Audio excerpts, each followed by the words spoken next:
Ranging from is an expression we use when we're listing items to show that there's variety. But there's often one small but vital word that is missed out when we're using this phrase, and that's to. Without that word, you're going to leave your reader hanging.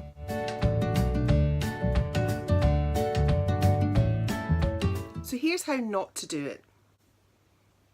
We have products ranging from birthday cards, beautiful notebooks, handcrafted jewellery and quirky gifts. Or, we have prices to suit all budgets ranging from £50. Both these sentences leave out to. When you say you have a range from something, you must also say where that range is going to.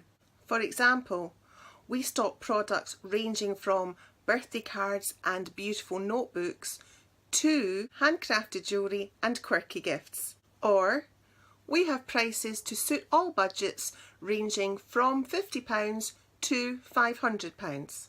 To help you remember this, think of driving your Range Rover from your house to the beach or somewhere else that you'd like to be.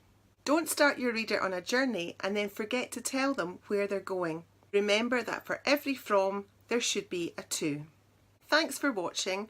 If you'd like to read the blog that goes with this video, check out the description for the link. And don't forget to subscribe to this channel for more worry-free writing chat. See you soon.